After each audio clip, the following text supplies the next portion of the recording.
should be up. I'm gonna post the announcement.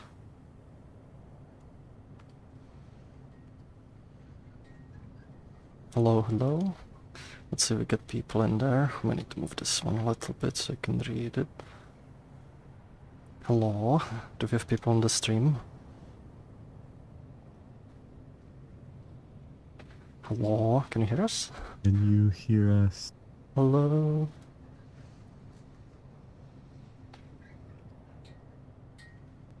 Just gonna wait for some people to come in. Oh, there we go. We got we have one person. Got one person. Hello. Hello, Shushia. There's probably gonna be a bunch more people kind of coming in a bit. Let me... I guess we'll wait for some people to pile in. Yes. There we go, we gotta get more people. Hello. Dust the sprinkles, we got a bunch more people piling in. Hello and welcome everyone. So this is the first episode of the Resonance. That's like a new podcast that I'm starting. It's like a mix between office hours where you can kind of, ask anything about Resonite, like whether it's like technical thing, whether you want to ask like more broad questions, more kind of open-ended as well. But also like I have like Sarah with me, who's our engineering intern. We have at times, like talking about like Resonite and talking like about a cool technology, talking about VR, talking about like big vision, like behind Resonite, like where do we want to like which direction we want the platform to head and so on. So depending on how active we are with questions, we're probably gonna talk like between each other and kind of ramble a bit like about what this place is. We see a bunch of people kind of popping in, so hello everyone. I see Dust the Sprinkles, Apex Rex AI, Lexivo, I see Ground, Fuzzy, Jepforge, Alex 2PI, I see Jack, Umberto. Hello, welcome everyone. Could I also request the chat before we start, since this is the first one, I'm just kind of tuning things a little bit. Is the audio level okay on your end? Can you hear me fine? And Sarah, can you say something? Can you hear me okay, guys? Let me know if I need to adjust the levels a little bit. They look okay like on the OBS side, but sometimes it's a little bit hard to tell. Oh my. It's public. Thank you. We should maybe not do that. Yes. I should have checked that. Thank you for letting us know. Surprisingly, nobody joined. Someone TV, hello. I do have like one more request. For questions, we have a thing here that's gonna show the questions, so we like make sure we don't miss them. What you need to do is when you ask your question, make sure it ends with a question mark, and it's gonna get picked up. Would anybody in the chat be able to? Oh, perfect. I have a question. Snap it. Perfect. It works. Thank you, Grand. Great. Thank you. So everything works. So with this, like we got a bunch of people in there. I think we're like ready to start. So hello again, everyone. I'm Froox. I have Sarah with me, our engineering intern, and this is the first episode of what we're calling the Resonance.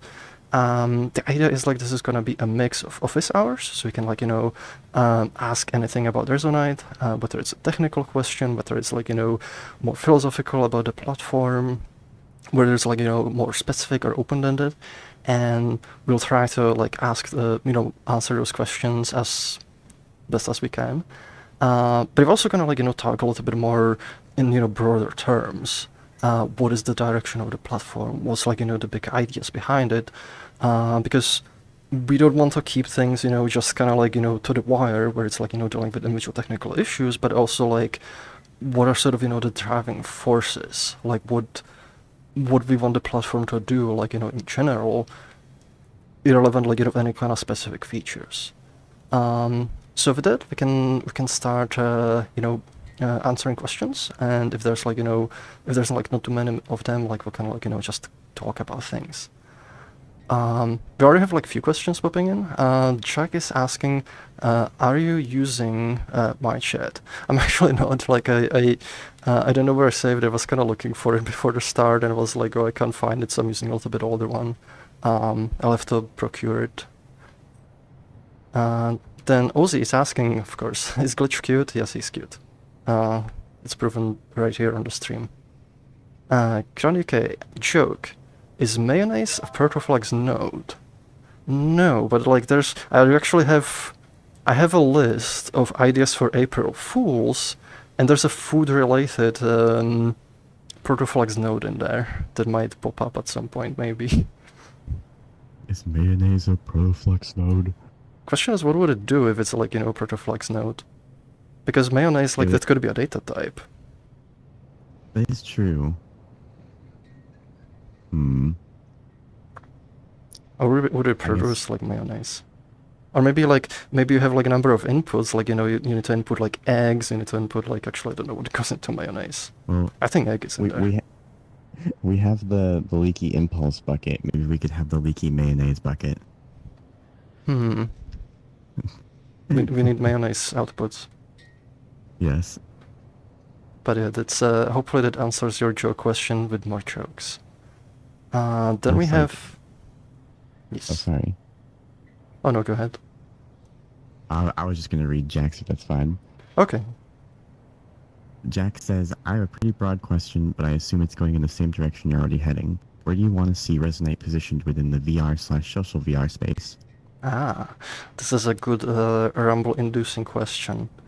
And there's like a few things, you know, with Resonite. Like, one of the kind of like big ideas of this platform is that like, it's built of like, you know, multiple kind of layers. And at the base layer, you have things like automated networking. Like everything you build, even the engine itself, you always get like, you know, everything synchronized by default. Like you don't even have to think about it. Everything's, you know, potentially persistent. You can save everything, you know, into inventory, like, you know, into the cloud, on your hard drive. Everything that you get on the platform, you can persist. And the way I kind of see it is like, you know, like once you have this kind of layer, you can start building on top of it. So we also have like, you know, layers for, you know, working with various devices, like, you know, various interactions, like grabbing stuff, touching stuff, you know, pointing at things. And those are things that I feel like, you know, like important kind of like, you know, solve really well, like do them like properly. Because when I started my work in VR, I was doing a lot of sort of, you know, disparate like applications where one applications had like, you know, these features and supported this hardware, and the other application supported these things and this other hardware. And sometimes I was like, I would like functionality from this one application in this other one, but like it was kind of difficult to bring them over. Plus, I would also find myself, you know, solving the same kind of problems like over and over. You know, for example, being able to grab stuff.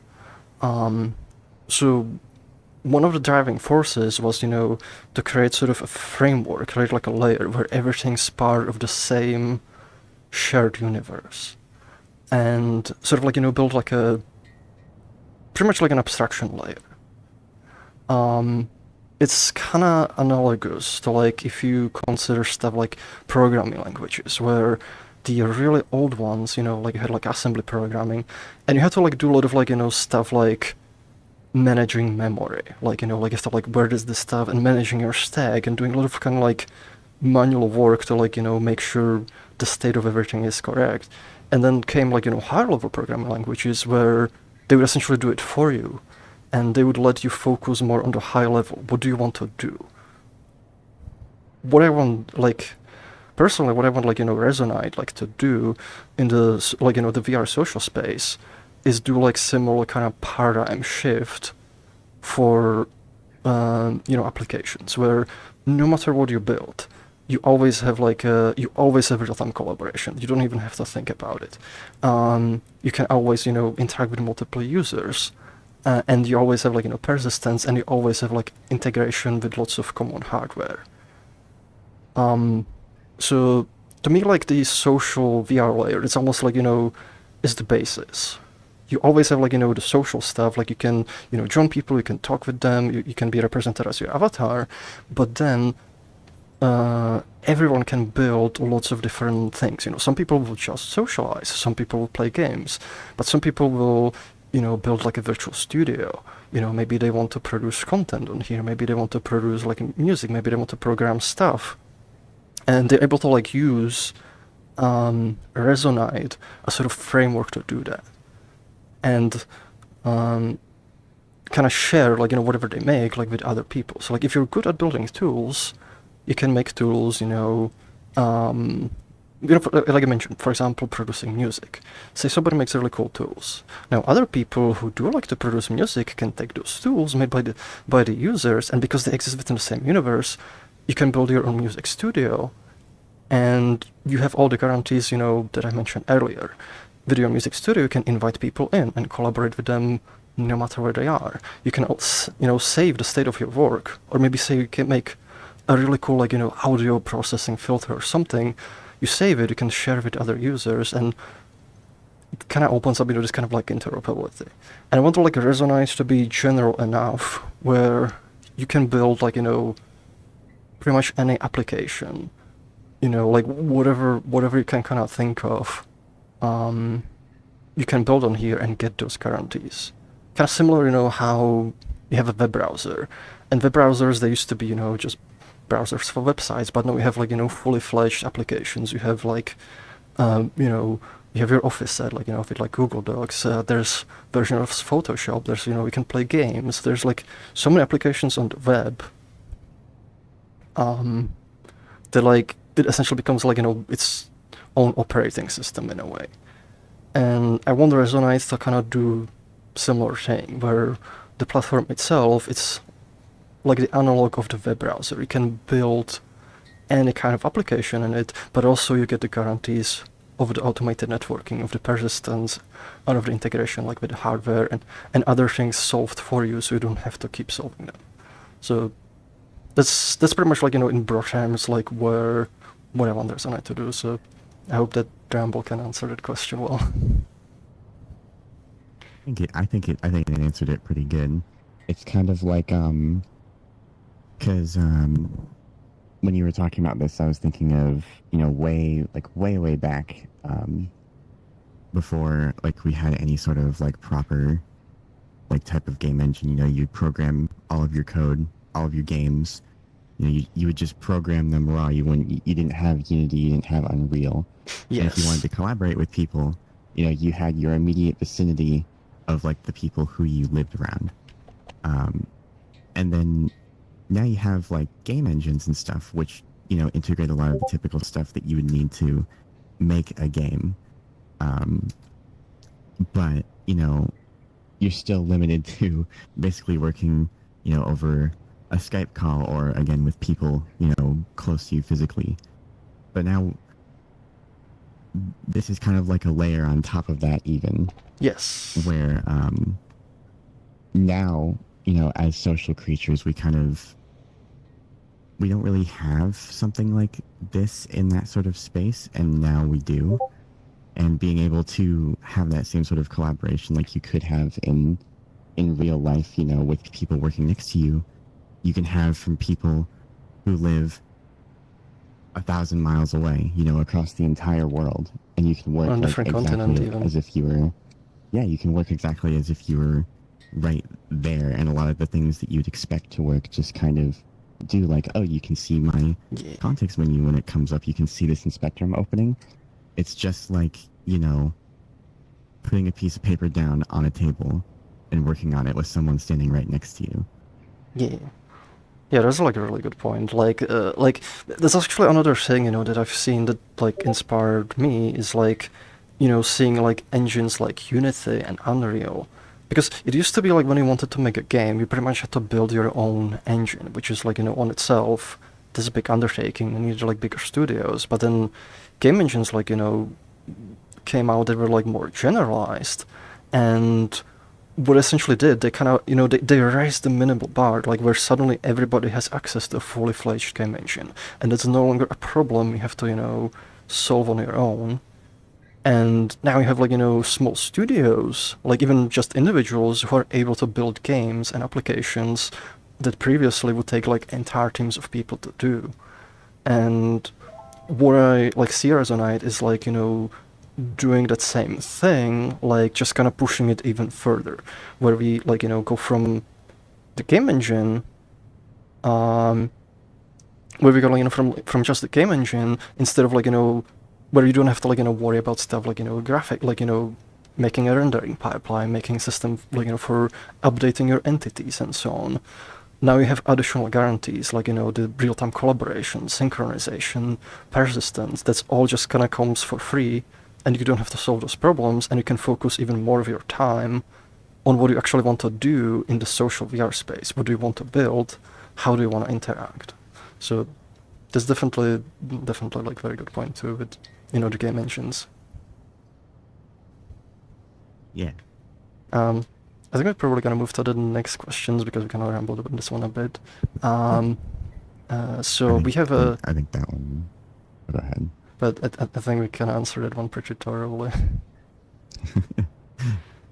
So next we have Shadow X. Food-related April Fool's joke? Shocking. I know, is it? Next we have Mr. Daboop. 1, 2, 3, 4, 5, 6. What are some bugs where we have said it's a feature? Oh, there's the one that like immediately comes to the mind. Actually, sorry, you're able to demonstrate it. Is the fast crouch one? Like when you. Oh yes. Can you? There we go. This, like this is technically a bug. There's a bug report for this, but I'm like, we need to fix this one in a way where you can still do this because it's just funny and like it's like the language of desktop users. It's a bug we're turning into a feature. So I think it's a good example of one. Do you have any like that you can think of yourself? Oh, there've been so many updates that I can't think of any one in particular. The obvious one, I guess, is Bulbul 3All, which is just a typo. But Oh my god, yes. I mean, that was more of a meme feature. It's just kind of like like an Easter egg. But yeah, yeah, like there's so much stuff that I don't really remember. But like this one is definitely like this one comes to the mind. There's been a bunch of others, but I don't think I can think of any others myself. So next we have Alex2PI. I would think that mayonnaise. We're going with the food thing. I would think that mayonnaise would be a way to package information by coating in mayonnaise. Oh, so like is mayonnaise like a wrapper type? It's like kind of like a nullable except mayonnaise. kind of like a tar GZ where it's like 2 layers of like packaging, where one of them is the package and one of them is the compression or something. Oh, it's more like even how we're just gonna. So mayonnaise is a container format. It's just kind of like, it's like you can contain other things in it. .mayo. So next we have Grand UK. Have you thought about other ways to get audio-video out of Resonite other than simply mirror to display of camera and the audio output of Resonite? It's quite jarring to hear Froox non-spatialized and Desire spatialized as well as having inverse spatializing of Cyro that camera POV would suggest. Actually, I'm actually gonna turn Cyro into broadcast. That should make things easier for this. You can also like set the audio source to I know. be like from the camera. I know, but that messes with my head too much. Oh, okay. But yeah, like I'm just gonna keep you in broadcast for now, so it's easier for the stream. However, I do actually have like answer to that question. So one of the big things that we're focusing on right now is a big performance upgrade. And actually, I think I've seen like a question, so this might answer some of that too. Is doing a big performance upgrade. The 2 big things that need to be done. Well, there's actually one more, but the 2 big systems that need to be done is particle system, which is being worked on right now, and the audio system, which Sire actually like has been working on a part of it for like doing like a reverb system. Those 2 systems, they're essentially the last 2 big systems they're sort of like a hybrid between Froox engine and Unity. I'll go a little bit more into details on this one, like with a later question, but we are going to be reworking the audio system, and with the current one, the Unity one, it doesn't support multiple listeners. The goal for reworking the audio system is so we can actually do that. So we can like have like one listener that's, you know, for your ears, and there's additional listener that can be for camera that you route to a different audio device. So you can actually kind of split it too, because you can switch to camera, but like then I'll be hearing everything from camera's viewpoint, that it kind of messes with my kind of spatialization. So yes, there's gonna be a way to do it. We just need to get like it out to the system. Next we have Origami VR. I'm going back home very soon. I'll finally be able to reside again. I was wondering, no social platform has does an official thing. What are the chances of implementing social events and gathering list in game that notifies people about upcoming events and more? Yes, that's actually one of the things I would like us to do. We do have a GitHub issue for it. So like if you search like events UI, I kind of forget its name exactly. On our GitHub, there's a bunch of details. I do believe like adding sort of generalized systems plus some like, you know, UI to be able to register events and, you know, see what's kind of happening is going to help people discover more things going on the platform and make it kind of easier, you know, to socialize and join things. It's probably going to happen sometime after, like, you know, we finish with the chunk of the performance update, because there's a bunch of like kind of UI improvements we want to do, but we can only, you know, focus on so many things at a time. So it's gonna come at some point. No timeline yet. At very least, it's gonna be, you know, sometime after the performance update. Was one of the things that's definitely like, you know, on my mind and that I think should be like it's pretty high on the list, because like we want to help people, you know, kind of drive like socialization engagement. So I do think it's a pretty important feature. Actually, when you were talking about the performance, I actually saw someone in the chat. Yes. And I actually wanted to say that like the rendering engine in particular, like using Unity, isn't necessarily like a blocker for the performance update.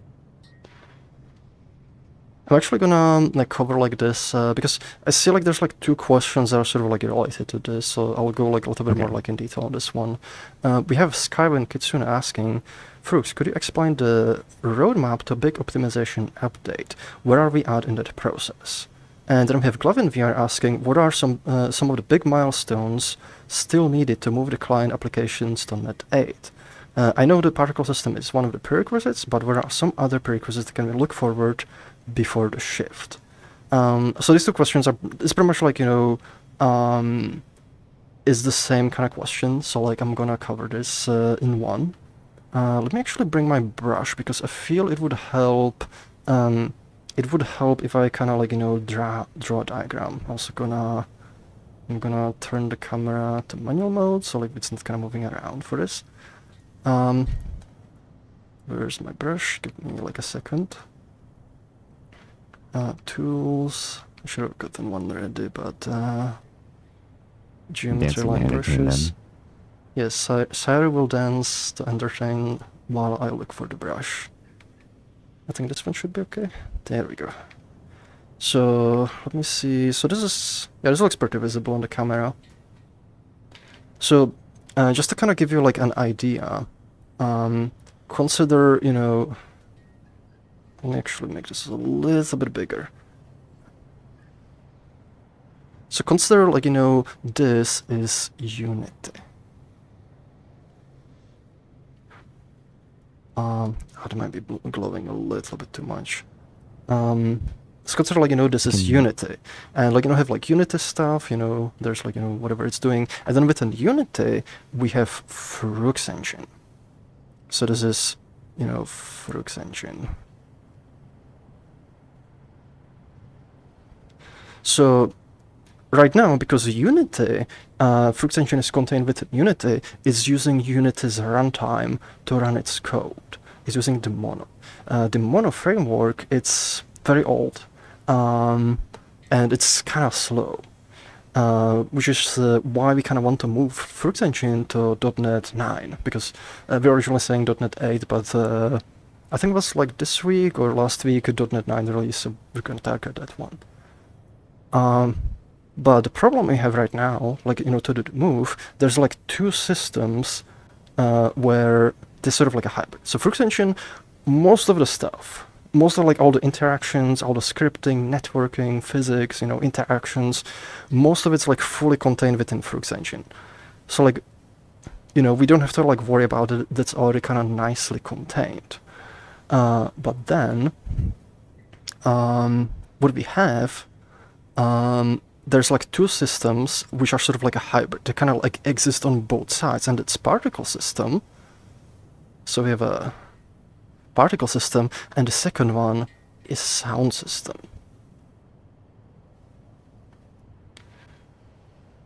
So what the overall goal is like we want to take like these systems and rework them into completely custom ones, so they're fully contained within Froox engine.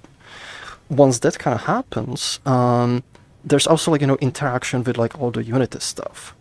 And right now that's also kind of like, you know, like where this goes this, you know, this goes here, it's kind of like, it's messy. So like once we move both of these systems full into Froox engine, we're gonna rework how Froox engine actually communicates with Unity.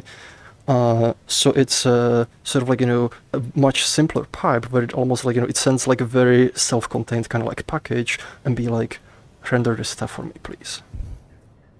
Once this is done, what we can do is we can take this entire thing, and I kind of grab it like at the same time, but we essentially move this out of Unity into its own process that's gonna be net 9, and this is gonna, you know, communicate with Unity using that same process.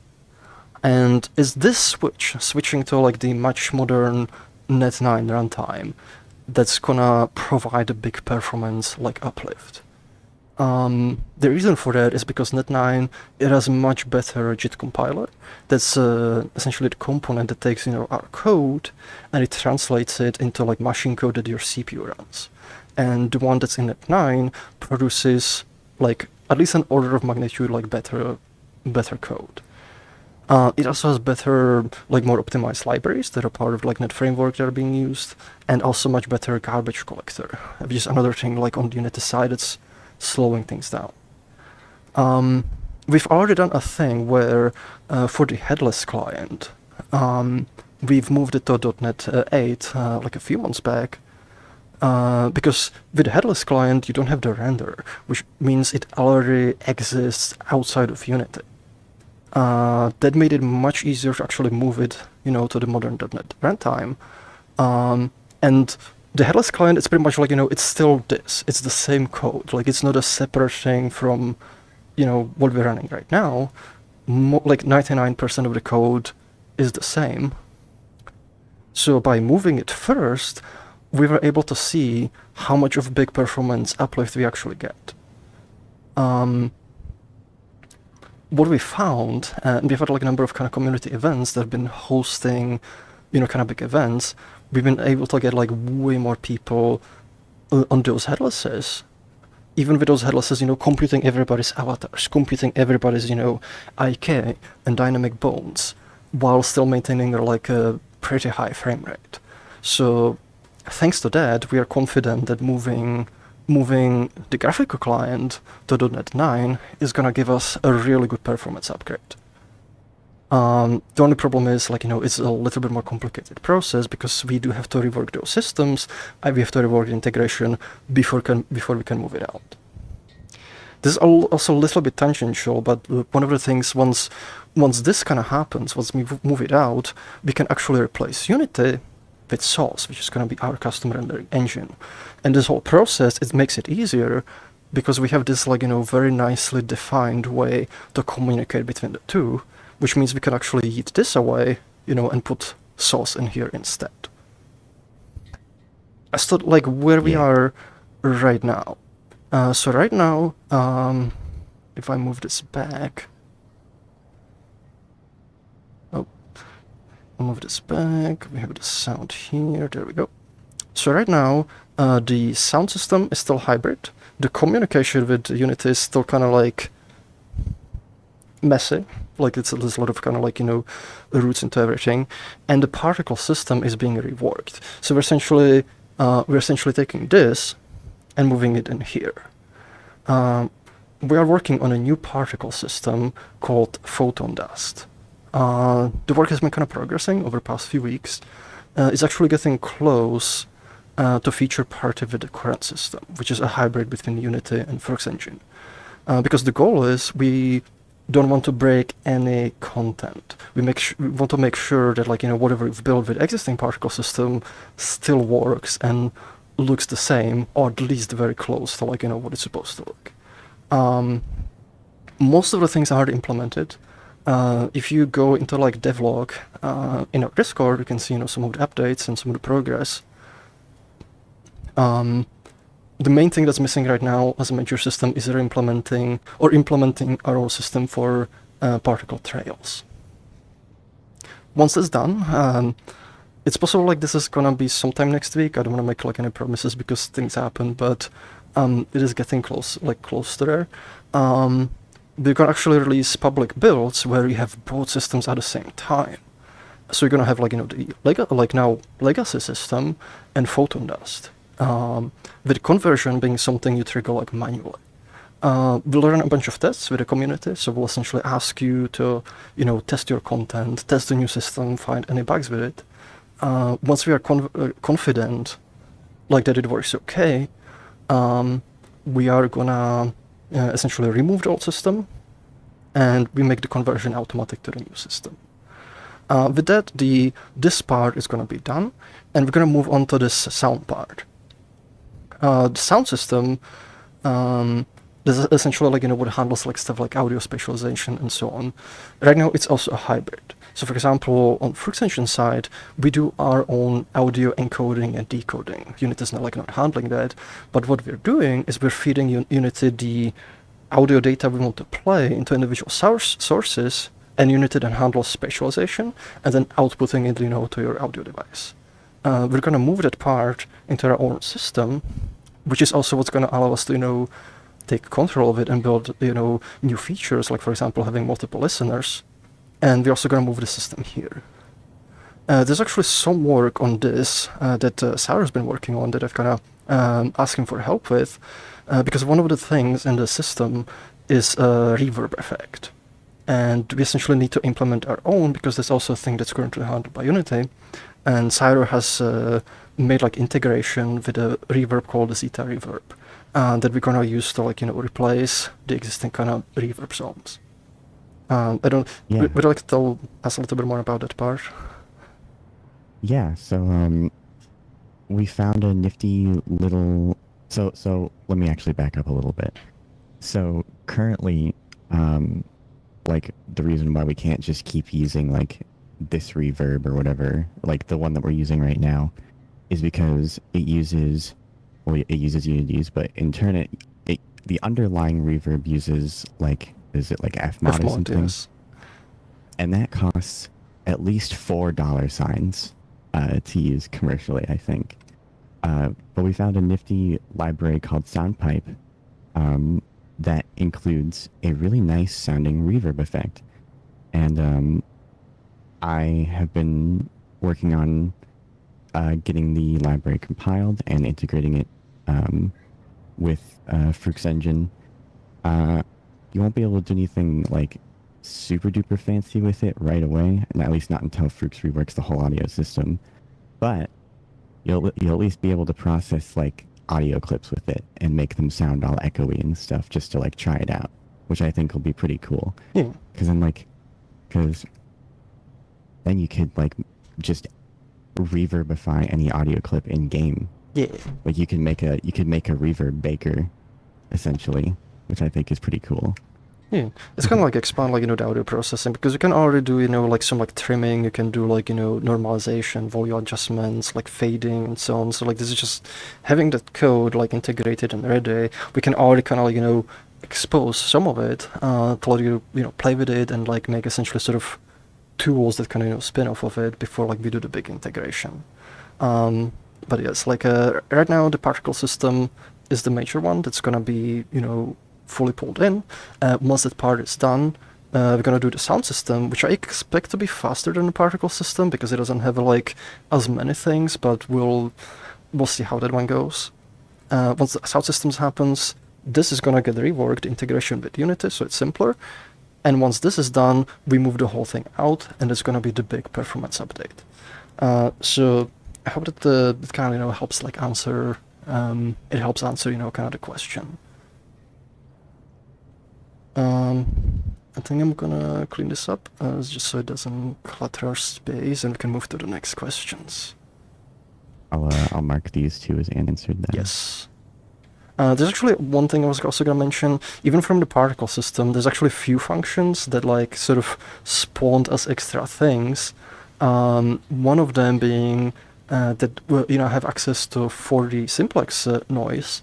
So you can use, you know, a protoflex node, and there's also like a texture. There's like a 3D texture for 3D texture with simplex noise, and I've seen like people do like really cool effects with it, like this one for example. I think actually I got this one from Cyro.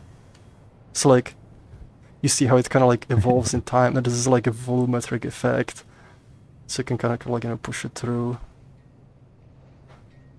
So like people have been like, you know, already playing with it, and this is kind of generally how we like to do development. Where I've got like another version here. It's like super neat label. How we like to like develop things is like, you know, we want to add more building blocks. So even if we're building something official, whatever building blocks we add, we try to make as many of them available, you know, to everyone using the platform, because you can use them for a lot of other things. So yeah, but that should kind of cover like those questions. So next, we have a question from Navy 3001. Any idea of how in-game performance metrics for user content would work? That's a good question, and like measuring performance, that's a very kind of difficult thing, because one of the things with performance is like it depends. Like it depends on a lot of stuff.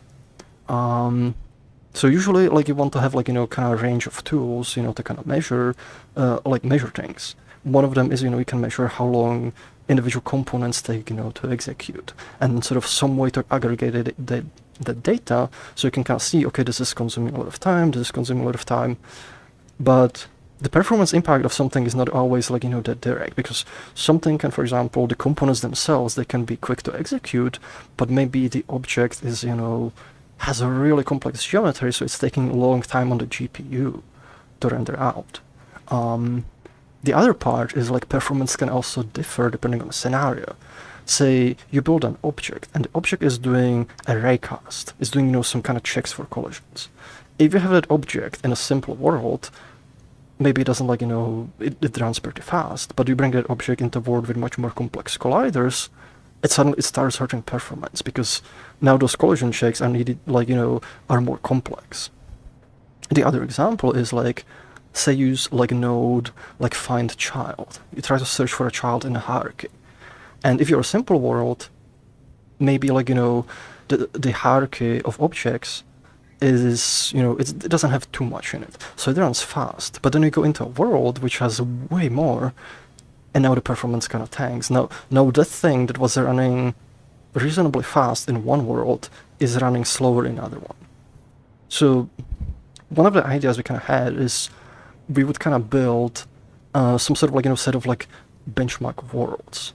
We would like, you know, like have like different scenarios, complex worlds with complex hierarchies, you know, for this and that, and then have a system where you can essentially like run that object in that world and sort of, you know, see how fast it runs and how does it differ depending, you know, on a different kind of scenario.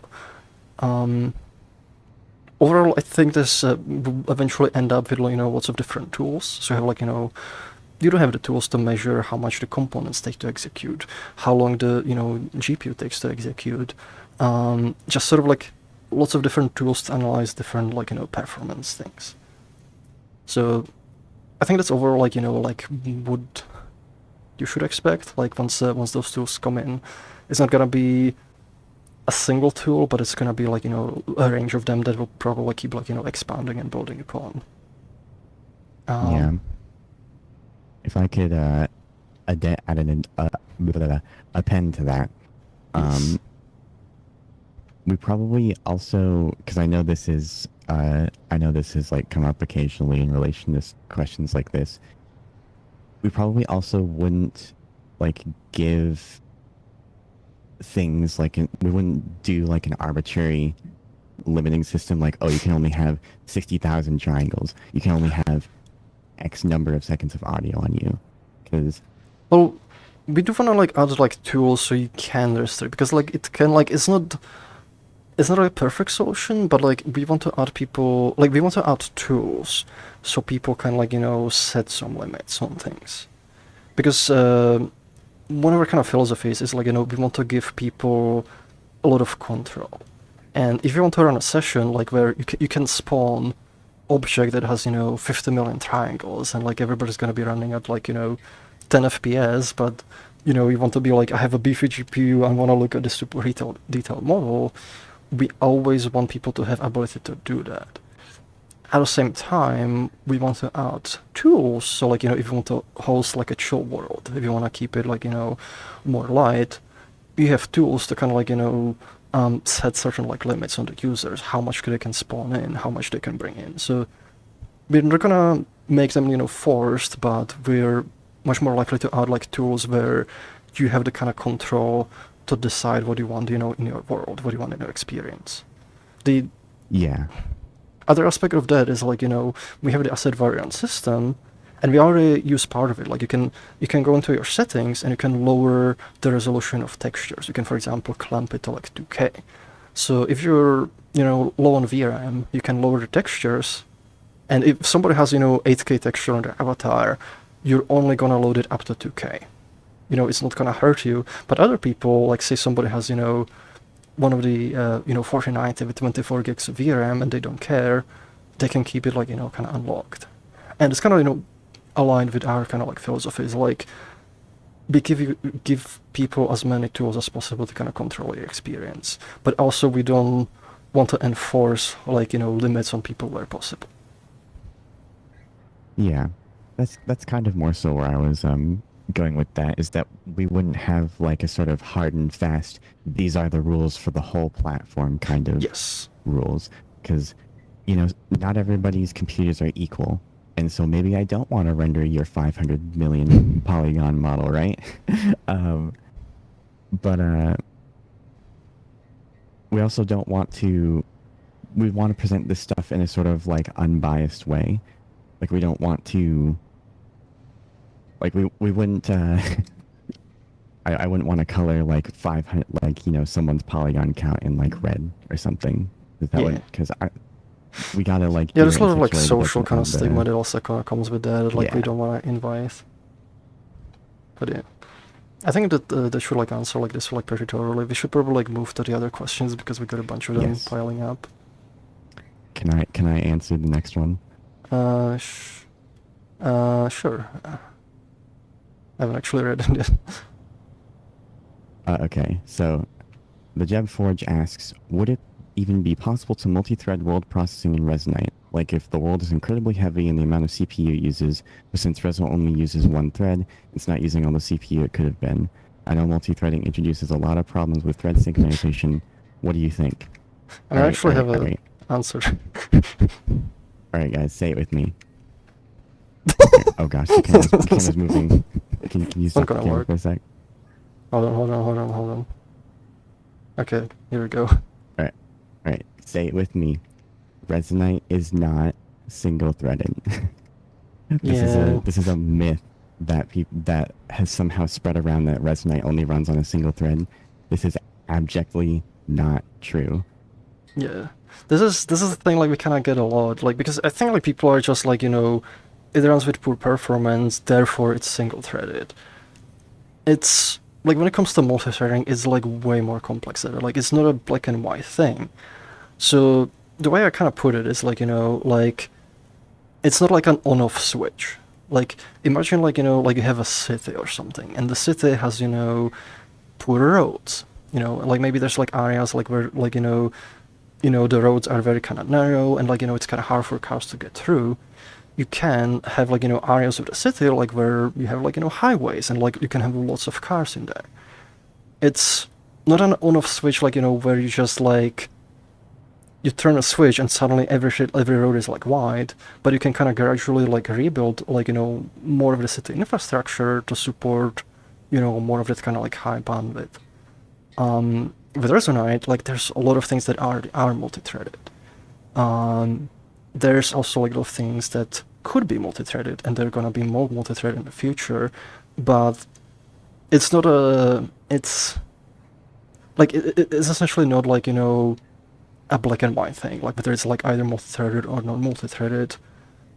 You have to think about like Resonite. It's like lots of complex systems. There's like so many systems, and some of them are gonna be multi-threaded. Some of them are not gonna be multi-threaded. Some of them are not multi-threaded and they're gonna be multi-threaded. Some of them are gonna stay single-threaded because there's not really much benefit to them being multi-threaded. So we definitely want to do more, but we already have a lot of like things like running on multiple threads, like a lot of like the like asset processing, that's multi-threaded. The physics like that's using multiple threads. A lot of kind of like additional processing kind of like spins off like does a bunch of like background processing and then like integrates with the main thread. So there's a lot of like multi-threading to the system already. There's got to be more. It's also like not like it's not something that's like a magic kind of silver bullet. Like the performance, there's a lot of complexity. Like there's a lot of things that can be causing like low performance, and multi-threading is not always the best answer. So for example, with .NET 9 switch, that's actually not going to change anything with multi-threading, but it essentially makes the code that we already have, which has whatever multi-threading it has right now, it makes it run several times faster just by switching the runtime, just by having better kind of code gen. So there's a lot of different things that can be done to improve performance. Multithreading is just one of them. I think I kind of should cover like a lot of it, but yeah. Yes. One more thing is like it's also something like when there's like a world that's like very heavy. It depends what's making it heavy, because some things you can multi-thread, but some things you cannot multi-thread. Like if you have like some user content that's like doing lots of interactions with things, if you just blatantly multi-thread it, like it's gonna end up like corrupting a bunch of stuff, because with every algorithm there's always like a part of it that's irreducible. So we want to introduce like more systems that do use multi-threading where possible, but again, it's like it's not a silver bullet. It's more like a gradual kind of process, that kind of happens over time.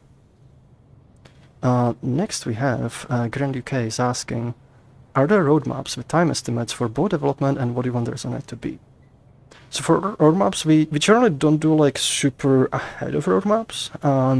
Right now our focus is on performance updates, and you can actually find on our GitHub there's a project board, and there's like a list of issues that pertain to like performance update, and you can kind of see how those kind of progress.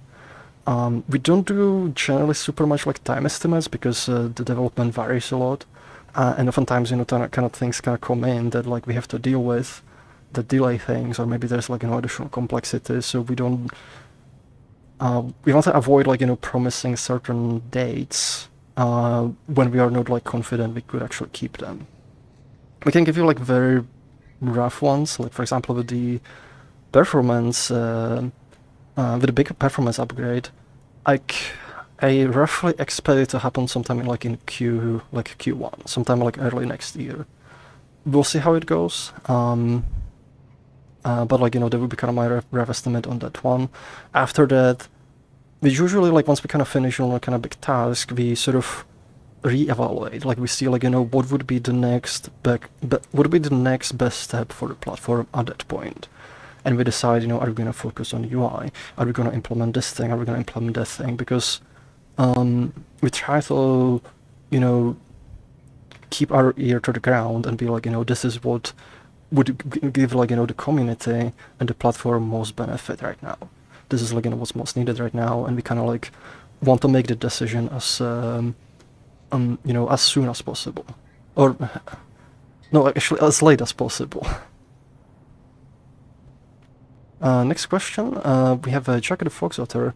What are some examples of features you've implemented you're particularly proud about?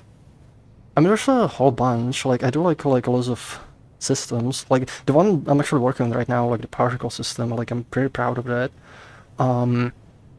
It's kind of technically not out yet, but, like, I'm very happy, like, with kind of how that's going. In part because, it now kind of gives us control to very easily make new particle effects, and do stuff like we were not able to do, like, easily before. The one like that kind of came before that is the data feed system. That's sort of like a culmination of like a lot of kind of approaches I've been kind of developing to how we do UI in the Resonite. So with that one of the big problems we kind of had with the UI is because the Resonite is sort of, it's building a lot of things from ground up. Because, of that kind of like, layer I was talking at the, early in the stream. But it also like makes things difficult because we cannot just, take existing solution and use it. So a lot of the UI, we actually have to build those systems ourselves and build sort of frameworks, to work with them. And the old UIs, they have the problem where the code of them is like this big kind of monolith, and it's really hard to work with. We have to like, if there's like misaligned, button or something, we have to go to the code, change, some numbers there, change some methods that are called, compile, wait for it to compile, run the application, look at it, be like, that's still wrong, go back to the code, make more changes, compile, wait for it to launch, look at it, it's still wrong, go back to the code. Like, sometimes people are like, like, oh, like, this thing is like misaligned in this UI, and we're like, fixing that, like, that could, like, sometimes it takes like an hour, just kind of like messing around, and that's not very kind of, good use of like of our engineering time. But the data feeds, is a system that's like very generalized, that essentially allows us to like split the work on UI between the engineering team and our content, or now art team. So when we rework the settings UI, on the code side, we only have to worry more about the functionality of it, like what's the structure, what's like the data interfaces, and then we have the rest of our team, like our team, actually build the visuals in-game and build like, kind of put a lot of polish into each of the elements. And that process is made it much simpler to like rework like the settings UI. But what's even bigger part of it is the data feed system that this is built on is very general, and it's been kind of designed to be general. So the settings UI, it was used as sort of like a pilot project for it. But now we're gonna use it, to like, once we get to more UI rework, to rework the inventory, rework the contacts, rework the word browser, file browser, rework the inspectors. And it makes the work required to rework those UIs be at least an order of magnitude less. Which means that like before the data feeds, say like, and I'm just kind of like, these are rough estimates, but say it would have taken us 2 months to rework the inventory UI. Now it's gonna take us, 2 weeks. And like, those numbers are kind of, very, just kind of more to illustrate a point.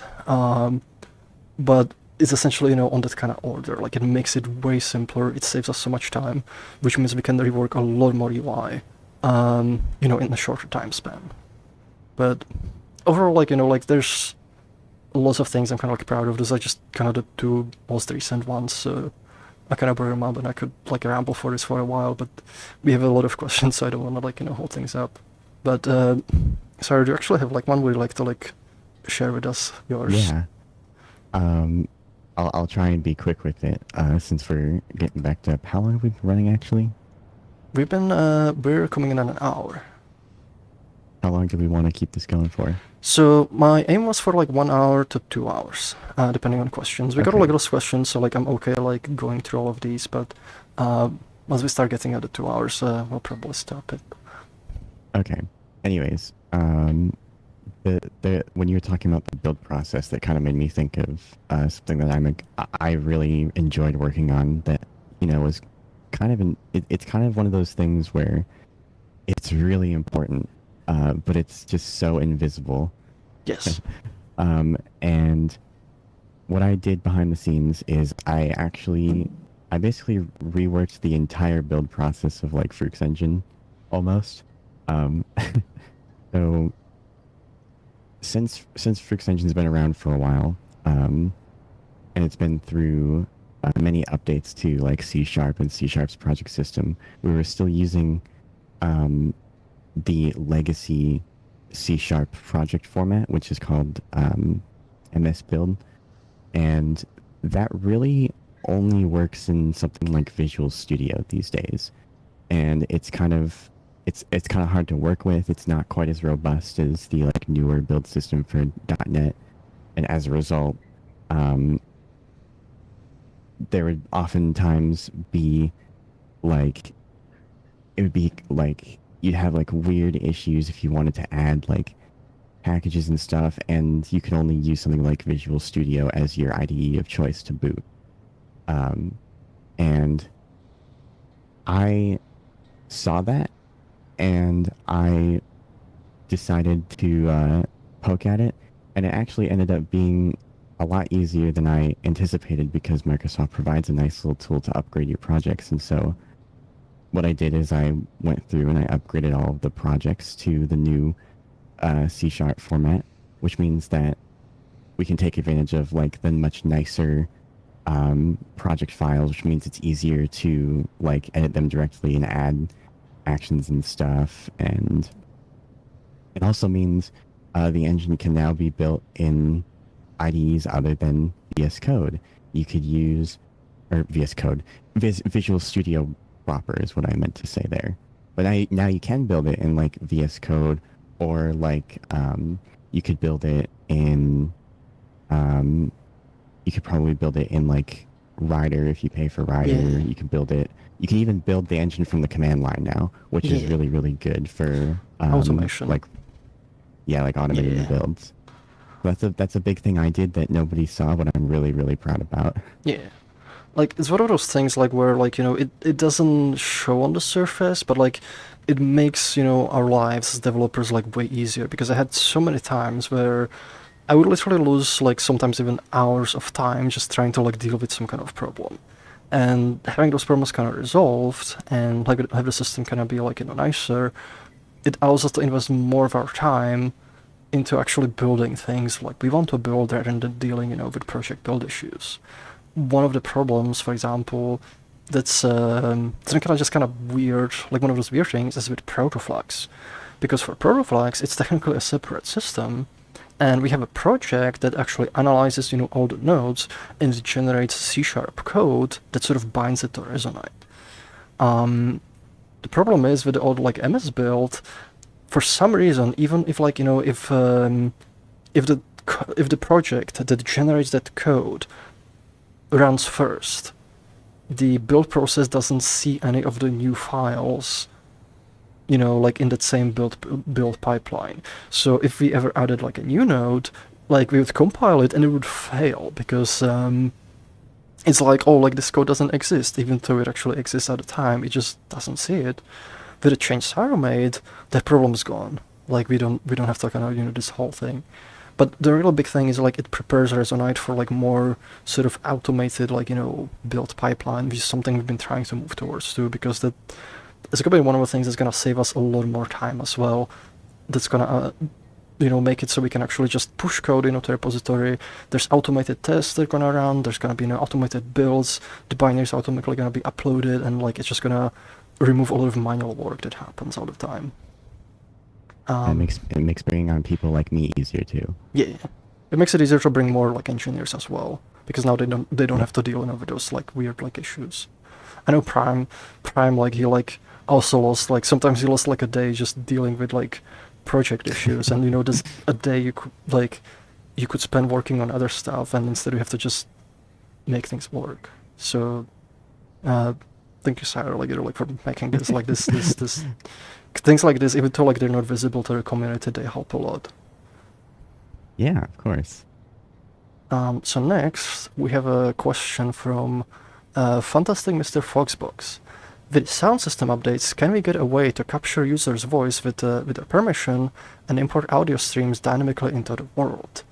This would allow us to fully implement the ham radio stuff into Resonite and allow us to ditch using external browser support to support audio.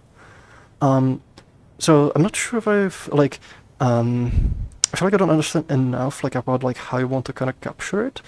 But since we'll be like, handling all the audio rendering, we'll be able to build like, like a virtual microphone that actually captures spatialized audio, from its own like kind of like wherever it is in the world. So that's one of the things you'll be able to do. You're going to be able, to bring the camera and have it like, stream to audio device. So I would say, yes, on that part, and like on the kind of capture. I don't know about like the. I think I know what they mean. Yeah. I know what they're trying to like. Am I correct in assuming that you want a way to like import multiple streams into the world from a single user? Is that what you're talking about? You probably have to wait for them. Yeah. Wait a second. We might get back to this question. Yeah. But yeah, like you'll essentially be able to like render audio out from any point in the game. In addition, to like rendering for the user. So like, and then it becomes a question: what do we want to do with it? Do we want to record an audio clip? Do we want to output it into like another audio device so you can stream it into something? So that will work. If you want to import audio back in, that's probably a separate thing. That's probably not gonna come as part of it. We'll see. Like if you have like kind of clarification, just like ask us more, and we'll get back to this. Next we have Epic Easton is asking, will the headless client be upgraded to Net 9? Yes. Plan to do this like soon. It should be mostly just like a flip of a switch. We don't kind of expect like big issues. One of the things we want to do is we're gonna make like an announcement so people know this is coming. You can prepare your tooling. Make sure like like your like whatever scripts you're using to like upload your run your headlesses like they don't just like explode. There's a GitHub issue on it, and I'll try to like make the announcement like in a bit. Probably sometime like next week.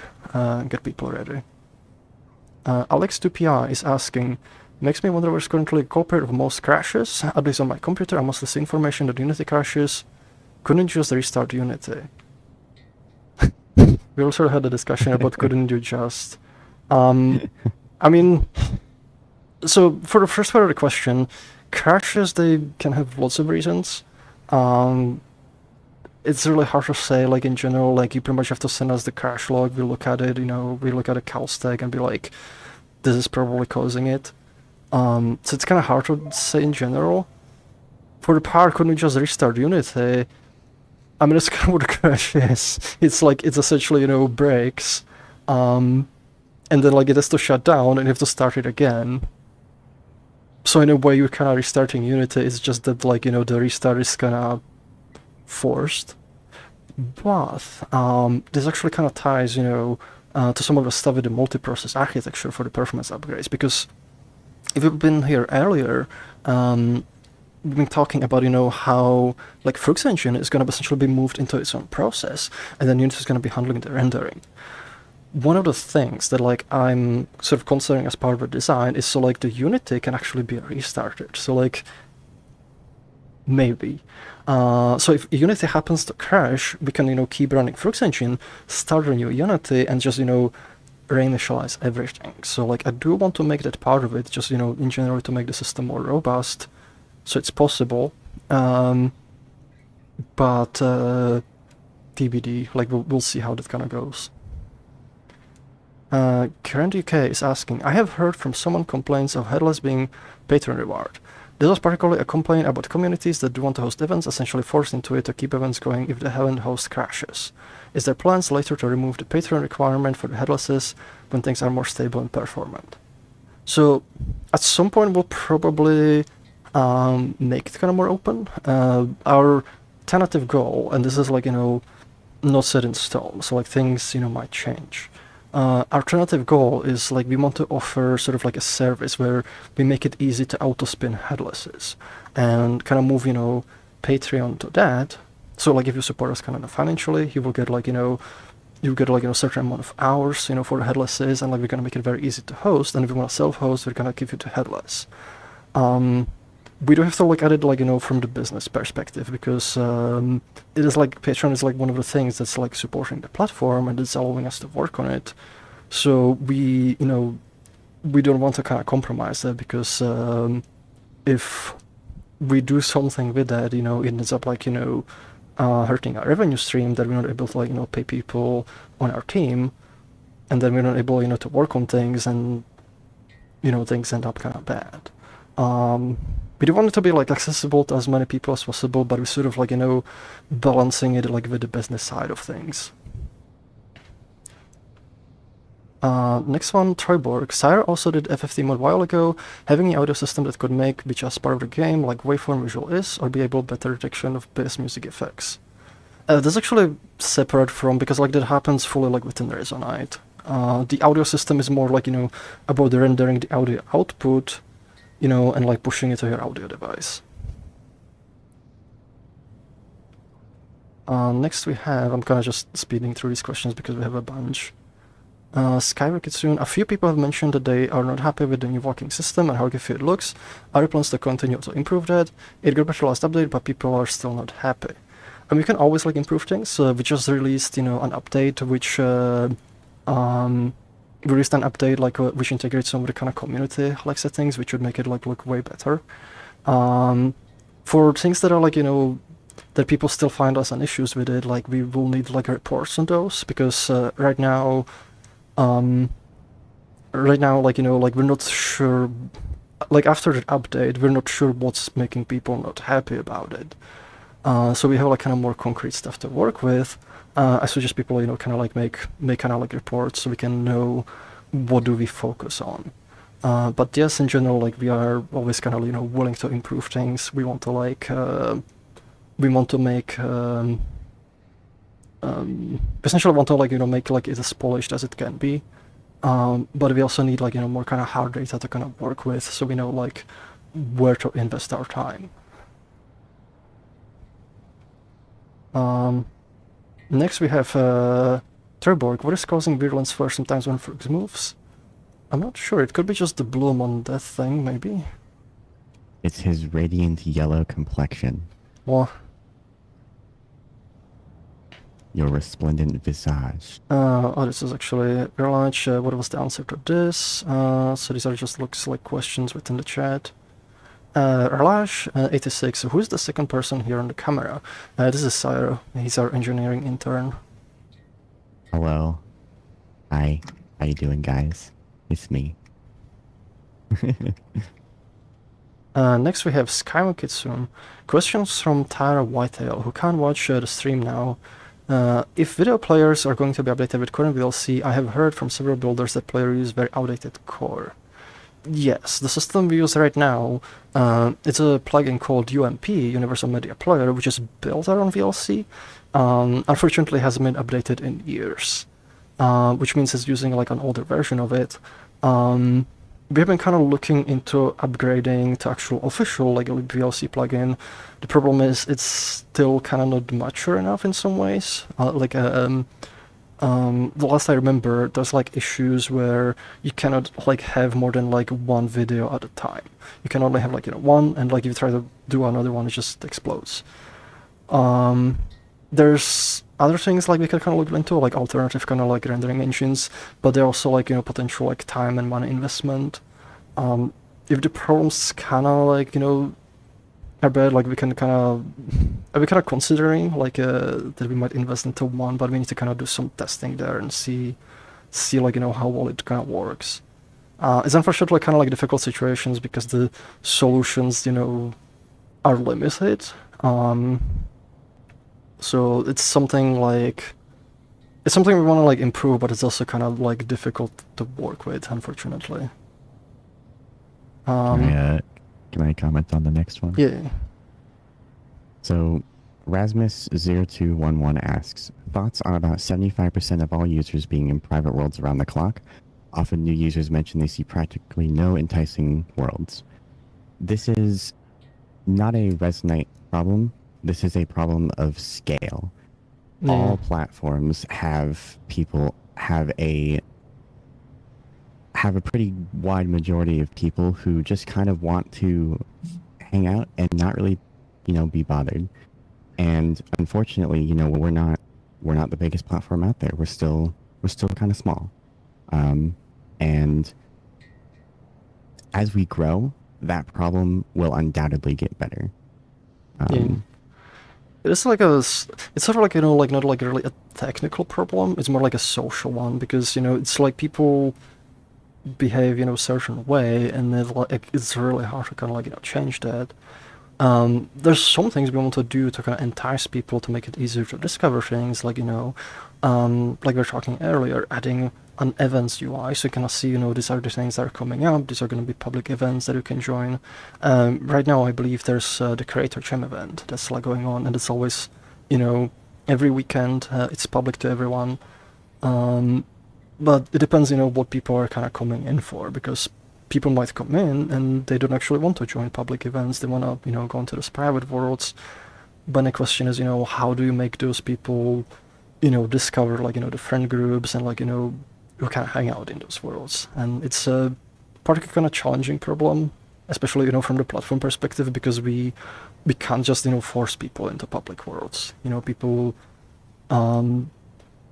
will host whatever worlds they like, but I always like want to see what kind of tools we can give, like, to sort of entice people and make things, like, make worlds and socialization easier to discover. But like Sarah said, like, it is a thing that kind of gets better, like, with scale, once you kind of like grow more.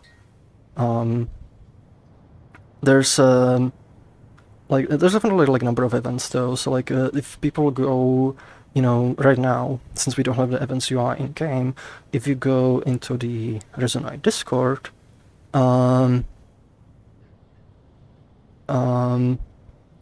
like if you go, like, into the Resonite Discord, we have like a community news, and lots of different communities kind of post like regular events there, so people can kind of find what's kind of going on the platform. It kind of helps a bit, like, in the meantime, if if people are looking for things to do. Next we have a question from Baplar. Is SOS being on work in parallel with the current performance-related updates, or has it been put on hold until preliminary work is done? Yes, it's actually being working in parallel. Gins is like one of the main people like working on that. We did have like meetings like now and then, like we're sort of like synchronized on the status of it. Last time, like that was like 2 weeks ago or so, we talked about like the multi-process architecture, how that's gonna work, how it's gonna integrate, with Froox engine, and how those systems are gonna communicate. Gins's approach was like to look at what the current Unity integration has, and we're implemented on source end. However, there's a lot of things that we're actually like moving, like the particle system, audio system, input system, lots of things that are gonna be moved forward into Froox engine. So they don't need to be implemented on source side, and they're gonna focus more on other things. They have a list of like source features, and specifically Bevy features, because South is being built around the Bevy rendering engine, which map to like current features we have. Like, for example, if you have lights, do they support shadows? You have like reflection probes, do they support this and that? So they're working kind of like on making sure like there's a feature parity there. Once we have like a new performance upgrade, like we can like work more like on the integration. Also like work on the Resonite side, so like that Gins has been doing on consolidating the shaders, because all the shaders we have right now, they need to be rewritten for source, because the current ones they designed for Unity, so we need equivalents. The equivalents of those are essentially going to be implemented for the new rendering engine. Next, Epic Easton, how do you make walkie-talkie system? There's actually one thing like you should be able to do, with the new like audio system. You'll be able to like have like a virtual like microphone put it on a thing and then have it like output from like, another audio source. So that actually might be a thing you'll be able to do once we rework that, because it shouldn't be too difficult to add components for that. Relash 86, rigid body Newton physics system 1 soon or later. So definitely sometime after the performance upgrade. We do have we integrate a physics engine called Beppu Physics. One of the things we want to do after we move the Froox engine out of Unity and it's running on .NET 9, we want to synchronize Beppu to the latest version, because right now we kind of had to diverge, because the Beppu Physics, it used to work with Net Framework, which is what the Resonite is like right now for Unity. But now the newer versions, they require, I think, Net 5, or maybe they even bumped it higher, which means we cannot really use those, at least not with lots of backporting. So one of the tasks is going to be kind of sync it up, and then we're going to be able to look at how much work is it, when do we want to prioritize rigid body simulation integrated with Froox engine. It's also going to help because Beppu Physics is designed to work with the modern .NET to be really performant, which is why I would personally kind of consider it as a sort of prerequisite for implementing that is the performance upgrade, so we're actually running it with the runtime it's supposed to run with. But there's no specific kind of prioritization right now. Once we're done with the performance update, we might focus more on UI, maybe focus on IK, maybe other things. We'll reevaluate at that point. Grant is asking, once we move away from Unity to Source, could it be possible to dynamically connect disconnect from VR runtime without restarting the game? That's not really even a thing that needs to move away from Unity. It's possible to implement it with Unity. It just takes a fair amount of work. So possibly yes, I would say. The question is, are we going to invest time into implementing that? And for that, I don't know the answer right now. Next we have question, Rustybot Prime. Would these alternate audio rendering sources allow for spatial data for your own voice? Example, if I want to record a conversation between myself and someone else from third person without it sounding like I'm right at the camera. Yes, yeah, there wouldn't be an issue, because we can just, like I mentioned, you can have any sort of listener in the world and just record that with binaural audio and everything. Next, what flavor of sauce? What does it taste like? And it's very salty. Mayonnaise. Not mayonnaise. It's actually made his own kind of sauce, which is why it's named sauce. Actually, I forget what he calls it. Scotch sauce. Scotch sauce, yes. He makes this really delicious sauce. So it's a very salty one. So but it has lots of flavors into it. I think this next one's aimed at me. Alex2Pi says, Sarah, I heard that some people don't trust you and that you don't care. You know where this comes from. I think I do.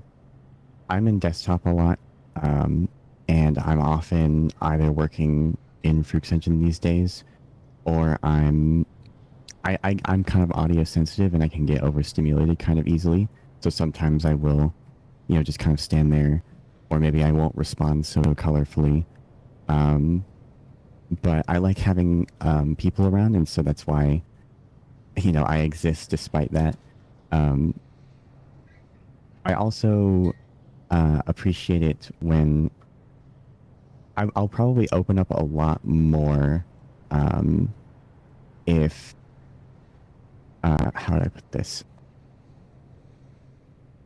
Basically, if you want to interact with the cyber creature well, do things like just ask before, poking my nose or patting my head and stuff. And ask me if you want to send me a contact request. Just don't come up to me and be like, you're cute, and then click my name and add me, because then I have to explain I'm probably not going to add you, man. We talked for maybe 2 seconds. I need at least 45 seconds.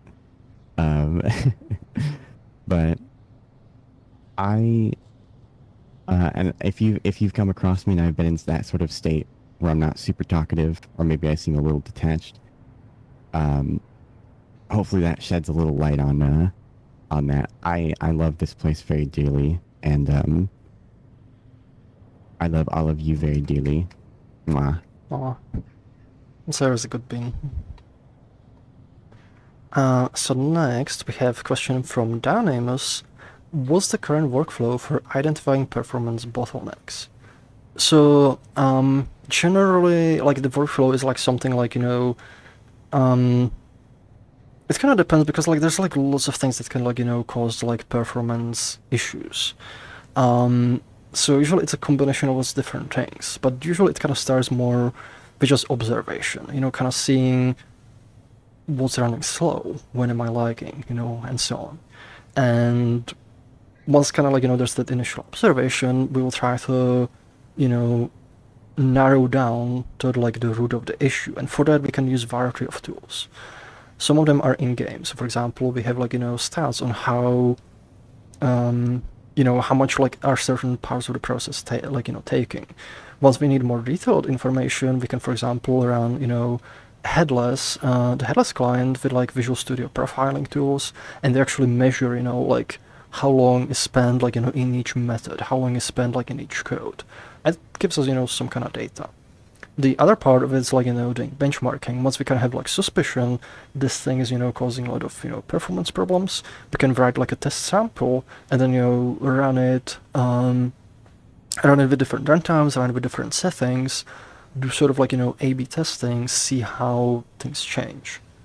I, for example, done this, you know, with like a lot of like Resonites, like Froox engines, kind of like methods where, for example, even with like, you know, stuff like the base vector operations, I would try different ways to implement certain operation, run a benchmark, and see how fast it runs. And there's like one thing that kind of depends there is, you know, what the runtime it uses.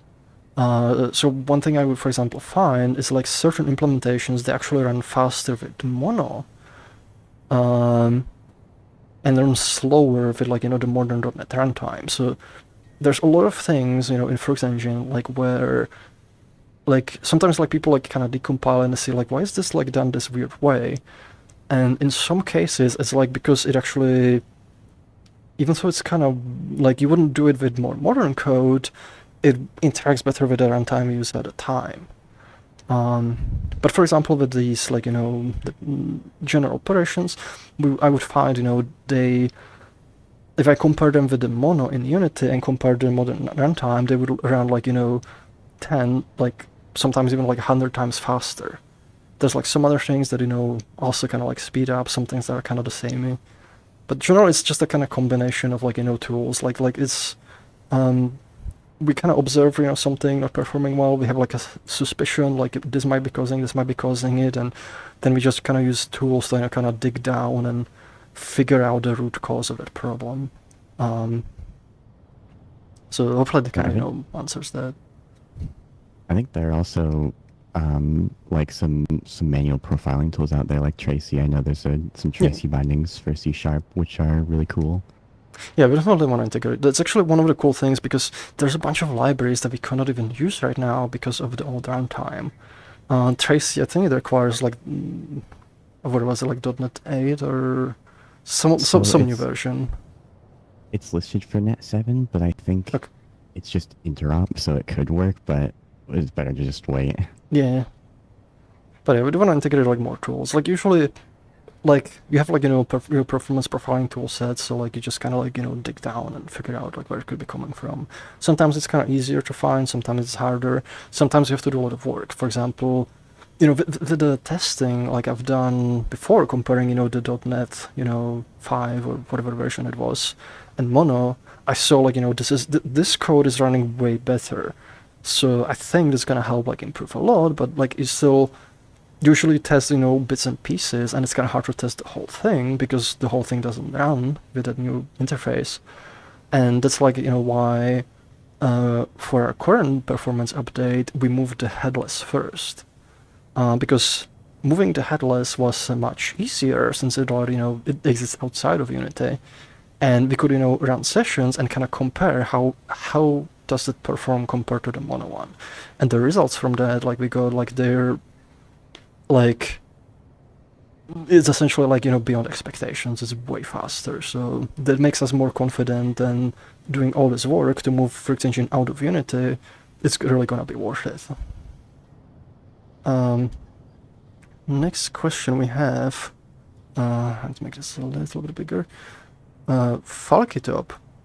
As of my perception, Resonite is somewhat being marketed as a furry social VR platform, which is not the case at all. But every time I ask somebody, hey, do you want to try Resonite, I usually get answers like, oh, that VR game for furries. I have nothing against them, but in Resonite they are very publicly dominant. Are there thoughts about this topic that could maybe bring in more people?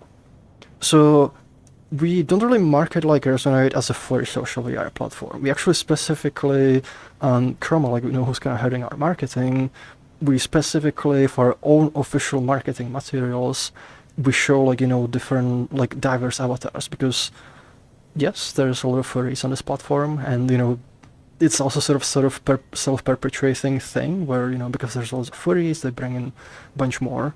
We do have like, lots of other communities like as well, which are not as big, but they are here as well. So we want Resonite to be for everyone. It's not designed specifically for furries. Like we pretty much like, like we want everyone to be welcome here. And it's sort of like a complicated kind of thing, because like we can adjust, like, the marketing we make, we try to make it as generalized, but then the question is like, when you come to the platform, you're gonna have lots of furries, and I think the only way to like, bring in more people is like, showcase there's like lots of like, kind of different people, like on the platform, lots of different kind of communities. But if there's like, lots of furries, it becomes kind of difficult, like, like I mentioned earlier, sort of like it's self-perpetuating. But I think it's also like a thing of scale. Once we kind of like, as we keep growing, there's going to be more different groups of people, and the communities, that are different kind of fandoms or just different kind of like, demographics, they're going to get bigger, and it's going to help bring, it's going to help like people who are from those demographics find their groups much easier once there's like more of them. Yeah, Resonite's all about like self-expression and stuff, and being who you want to be and building what you want to build. And furries kind of got that down pat, and so that's probably why you see a lot of them. But everybody can do that. It's not just those people. Everyone. It's made for every person to come together and hang out and build and just be you. Yes. No matter who you are.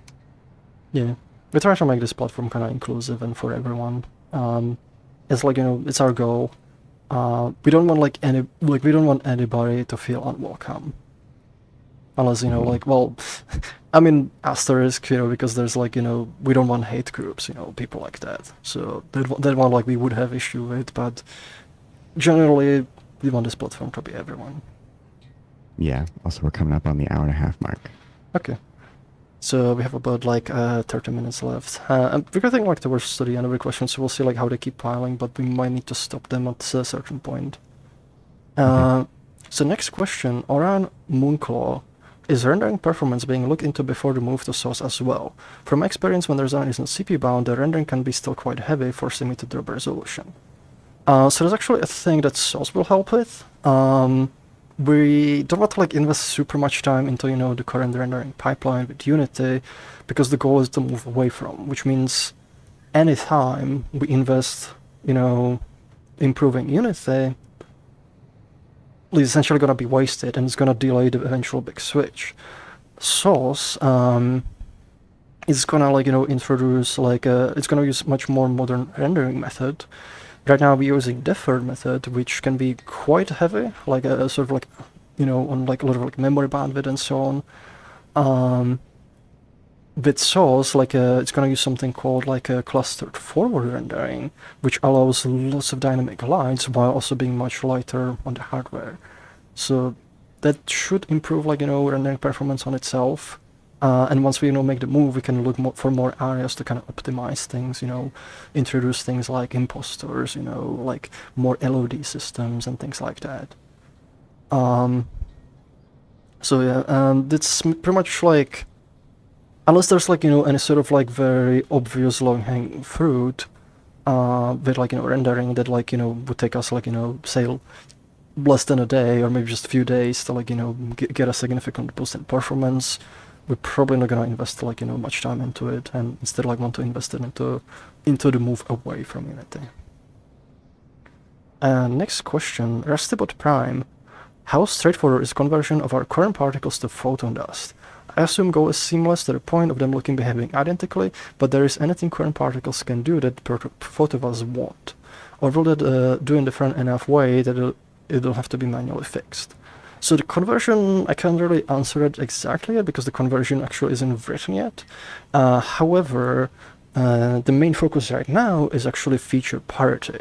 So I actually have like a list, and I kind of posted this like, you know, in the dev log if you're curious, where I have like, you know, all like the things that the legacy system has, and I'll be kind of like working through that list, making sure that photon dust has like, you know, the same or equivalent functionality.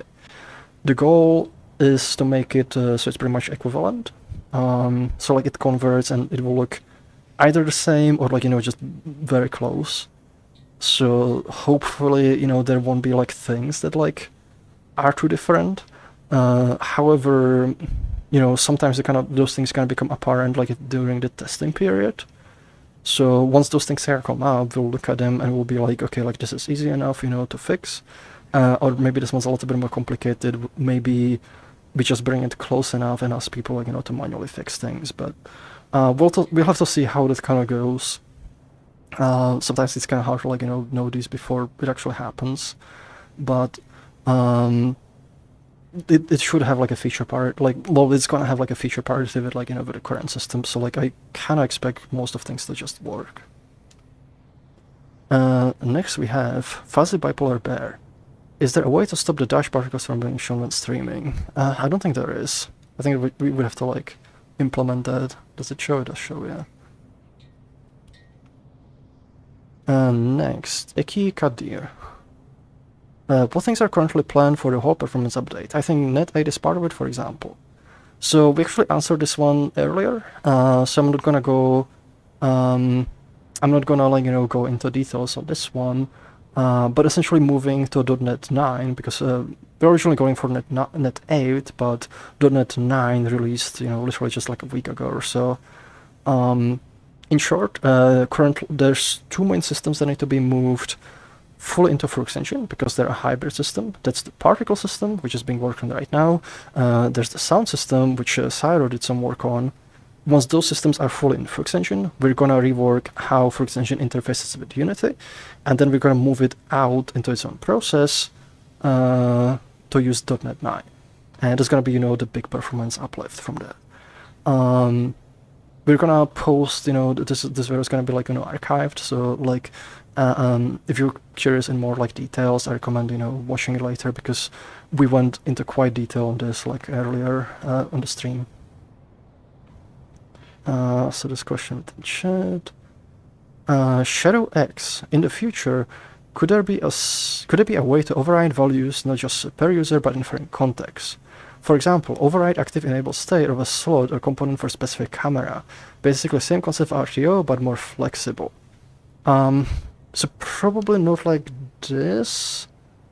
The problem like with RTO like is like if you want to override certain things, like for example in rendering, when the rendering is happening, all the, you know, work on updating the world is already kind of, you know, it's complete, which means like the renderer actually has like much more limited functionality on what it can change.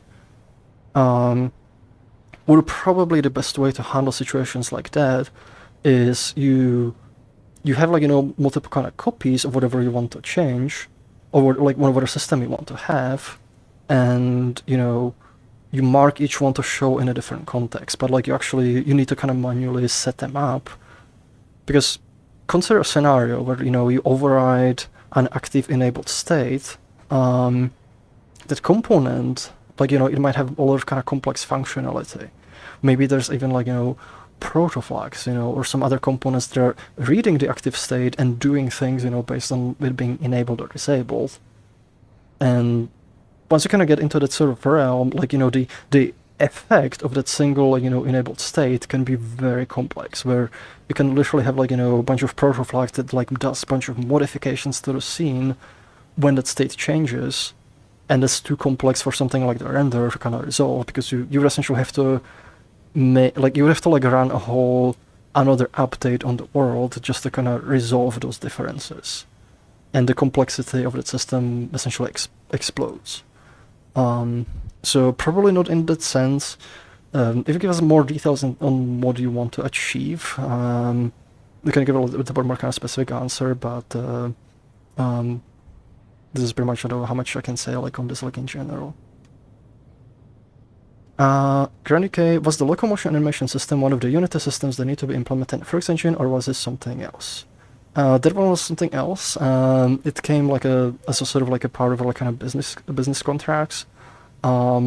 It's not something I kind of wanted to prioritize myself, but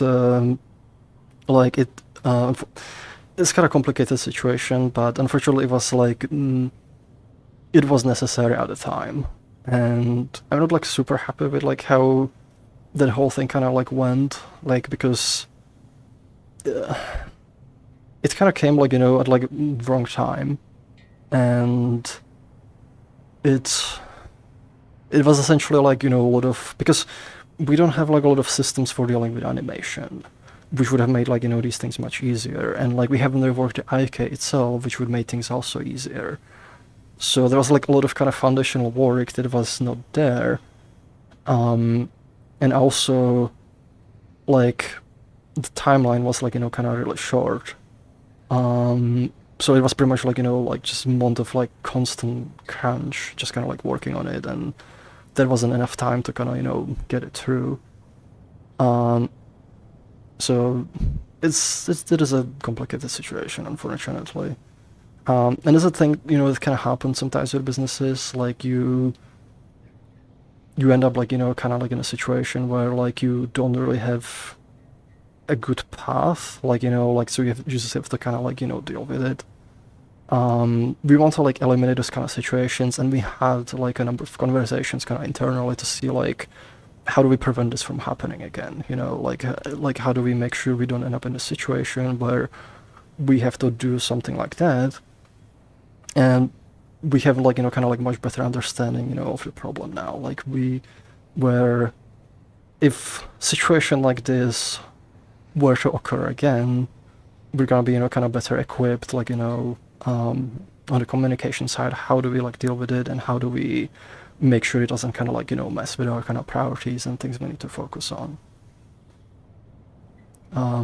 So I know it was not, it was kind of messy situation. I'm not happy with how I handled some of the things with it. But it's pretty much it is what it is. And the best thing we can do right now is kind of learn from it and try to improve things. Next question is Shadow X. How are you compiling the questions from the stream chats? I thought Twitch notes were broken. No, they actually work. We do have this thing here where we're kind of going through the questions. This is an older one. I need to grab a bigger one, but it's sort of sorting the questions for us. There's a question mark in it. Yeah. The Twitch nodes also what was actually broken were the displays of them, and that got fixed very recently. I think I pushed the update for it last week. Mods were able. So next we have Epic Easton is asking, mods were able to access internal array to edit things color over lifetime and offload over lifetime. Will those be properly converted? Yes. Those systems they've been implemented for photon dust, so they're gonna be converted to equivalents. So it's just gonna that should just work out of the box. The good news is there's also new new modules, because photon dust, the new particle system, is designed to be way more modular. So there's modules that instead of just the internal array, you can also specify the color over lifetime using a texture, or using starting and ending color. You can also do starting and ending color in the HSV, like a color space. So there's like a lot of new color effects that you can do that's gonna give you more control over the particle system. And we can always add more because we now have full control over the system, so those modules are very easy to write. This next one is a little like moderation focused. Do you mind if I attempt to answer it? Okay. Let me take a breath for this one because it's a long one. On the topic of the platform being for everyone, why was the nipples allowed rule passed if the majority of people in the world/internet, including me, are not going to want to see them in public sessions? I will admit that it has been an extremely rare occurrence of seeing someone with them shown in a public session, and will it be possible for me to request things like this both to the team and other people without having my motive/belief questioned at every turn? So, the reason why we wanted to take a stand on top equality, that's what this issue is called, by the way, it's called top equality, is because ultimately, like, if a man can have a bare chest, you know, why can't a woman?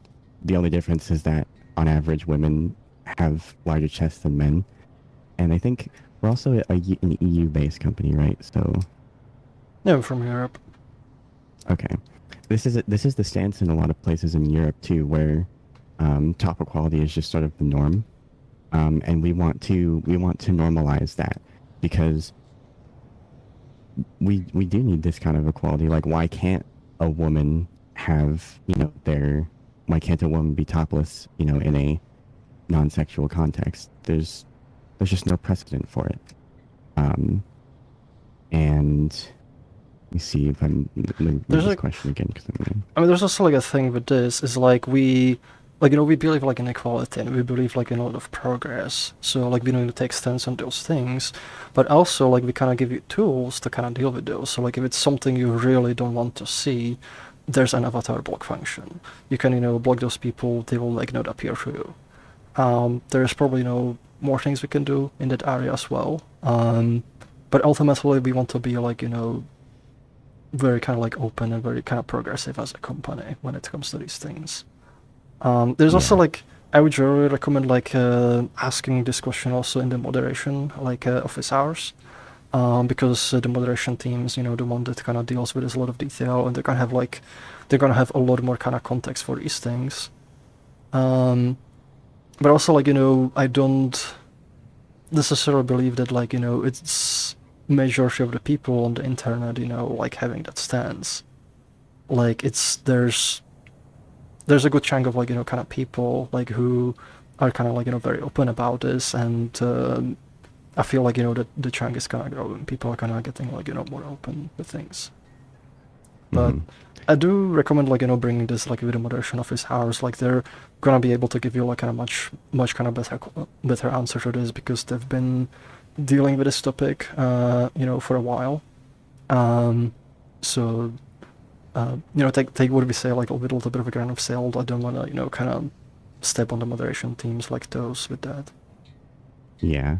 I was gonna say something to wrap it up. What was I gonna say? So next one, what do you wanna? Yeah, I was gonna say I don't know what you mean by because I commented. I don't know what you mean by this rule being exploited by transgender males and females, but being transgender has nothing to do with this. If you want to be a boy or want to be a girl, that has no bearing on this rule. And that's part of the equality too, is like, you know, because it kind of like erases that kind of disparity, like, so like it doesn't really, you know, matter. If you do feel there's like, you know, some like exploit, you can always, you know, you can file moderation reports, or you can file like, you know, you can you know, bring these like to the moderation kind of office hours and discuss these there. Then we can kind of, you know, see what is happening, and then we sort of evaluate, does it fit like, you know, with our philosophy, does it fit with our like rules, or does it not? So you can, if you like, you know, feel there's some issue, you can make us aware of it. We can promise, you know, that we're gonna agree with you, that we're gonna have, you know, same view on it, but we can at very least, look at it and like listen to what you have to say on that. So next we have Grand UK, hearsay. I have heard from someone that they tried to report someone to the moderation team, but because they were connected to the team, nothing happened of it, and they ended up banned instead. I can't confirm 100% that what was said happened, and I know nothing can be said about moderation cases, but in case where there are conflicts of interest like above, what can be done and how can be sure where we won't have wrongful consequences bans for trying to uphold the US and guidelines for everyone. So, this one doesn't have like super many details, but I can kind of talk, in general. Sometimes we do have cases where there's actually two things. Like we do have cases, where there's reports against, people who are on the moderation team or even on the Resonite team. If it's a report against someone who's on the moderation team, that will usually go to the moderation leads. And those will, those people will kind of deal with it, they will investigate. We actually have multiple moderation leads as well. That way, it's not like, there's a single person who can, just kind of bury the thing, but there's like multiple people who all can see the same data and then, sort of check on each other. If it happens something with a team, if there's an issue with somebody on the actual Resonite team, usually that goes like the Canadian kid who's like dealing with those things, and he brings these things with me. Like if I need to kind of like involved in that. We had cases like we kind of had to deal like with difficult situations before, both kind of like on the team, both in the moderation team as well. And I can't really go into details because, there's sort of kind of like, privacy kind of like issues with that. I can tell you though, there's been cases where people on the moderation team, they had to permanently ban some people who were their friends, even long-time friends, because they did something wrong. And this caused, people on the moderation team, like, a lot of kind of distress, but they still, made the decision, to, ban their friend because they want to, uphold, the moderation rules above all else. So I've kind of looked at, a few of those cases because I do want to, make sure, things are kind of going okay. There's, no kind of, favoritism kind of happening. I've been kind of involved in a few of those cases as well. Kind of, sort of, part of the kind of, the discussion of it and so on. So there's been a number of kind of difficult kind of discussions on those, and every single one, if there was sufficient evidence for somebody's, wrongdoing, even if we knew that person, personally, even if they were connected to the team, they were still banned. There's one thing I kind of noticed, is also kind of in general, is usually when people do get banned,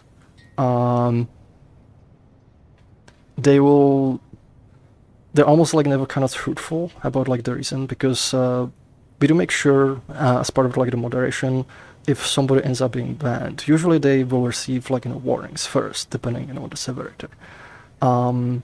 If they end up being banned, the reasoning is often is explained to them. Oftentimes there's somebody from the team who's actually gonna have sit down with them and be like, we have this evidence, this kind of happened, you're getting banned, for these reasons.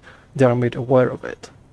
And in a lot of cases, those people will, come out and give completely different reason, for why they're banned. And it kind of puts us in a difficult situation because we value, privacy, and sometimes giving details to the public could put innocent people who are involved in those incidents, at risk. So we cannot really, we cannot say, the person was actually banned for these reasons. But it is a thing that kind of happens. So the only thing I can kind of request is, be a little more kind of skeptical about what people say about these things. If you see something, if you believe, you can always send us a report. We will look at it, we will evaluate it, we'll see what evidence we have. but ultimately, like, we will not necessarily tell you we will not tell you the details of how it was resolved to protect, the privacy, and potential security of people involved. So I will also. Oh, sorry. no, go ahead. I was just gonna say that we're just about at 10-minute mark, so I think we should close Yes. questions. Okay. So we're gonna close the questions. Like we'll so if you send question right now, we have like a few of them like coming in. If you send any questions after this point, we can guarantee we're gonna answer that one. We'll try to answer as many as we can that are still like left, but no guarantees at the point. But I will at the very least try to make it well, at least like the ones that we have on the list right now. Yep. So the next one, Epic Easton, does the question mark need to be at the end of the question? I think it doesn't need to be. I think you can like put it in the middle, but I would, just to be sure, I would put it like, actually no, yeah, I literally see a question that has like question mark in the middle of it, so no, it doesn't need to be at the end. Erasmus 0211, any more flex nodes in the works? If yes, which excites you the most? So do you want to take this one? You're working on some new ones. Oh yeah. So. Yeah, which ones am I working on again? I mean, that's the one I just took. The one I just. Oh yes. There is a new protoflux node I'm particularly excited about. So you know how, for those of you who do protoflux, there is currently a node where you can perform a raycast, which shoots an infinitely thin line, and whenever it hits, you can get the position, you can get the direction, stuff like that. What I'm going to implement is I'm going to implement sweeping, or I think it's also been called like shape casting or whatever, on like some other platforms, but it's essentially a way of doing thick raycasts using a shape that you essentially like extrude in the direction that you want it to go.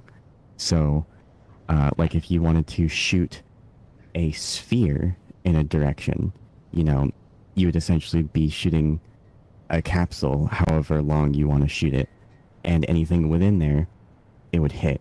Or in this case, the first thing it hits, it'll return like basically exactly like a raycast, but it's thick. And you can do that with different shapes like a sphere or a cube, or I think you should also be able to do it with like convex hulls, right?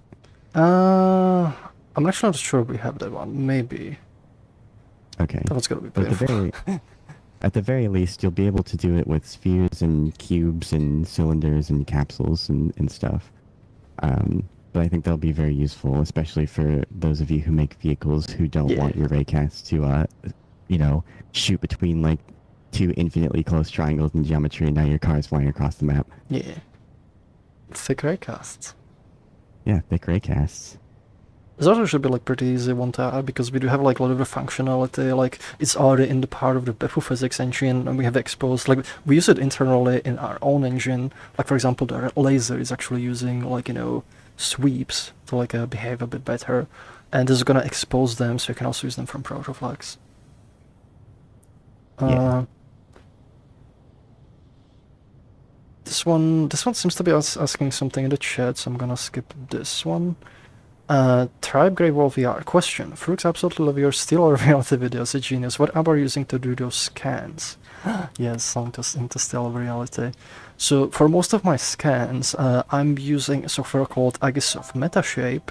It's a photogrammetry software, and essentially you take lots of pictures of the subject from lots of different angles, and like it's able to do those reconstruction. It figures out, based on the patterns in photos, where the photos are, and then reconstructs a mesh. I also sometimes use additional software. Like I'll, for example, use Photoshop to with certain photos, I will do like an AI denoise on them, which helps increase the quality of the scans.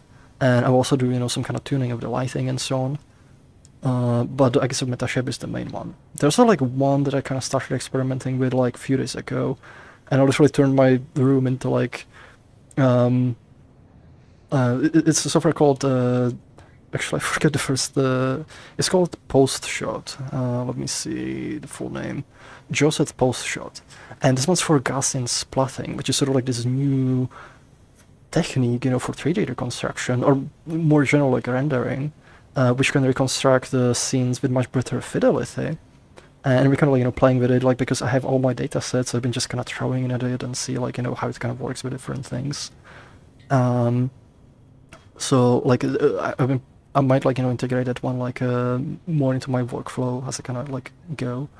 I posted like a quick video and I have like a bunch more that I'll be posting like soonish. But yeah, like I guess Metaship is the main one I use. Like it makes it easy to like just get a mesh, bring it in. This one is continuing on that moderation question that we had a couple ago. This one from Raleg86 again asks, continuing my previous question, will anything be done regarding people who do not want to see bare top females in public sessions?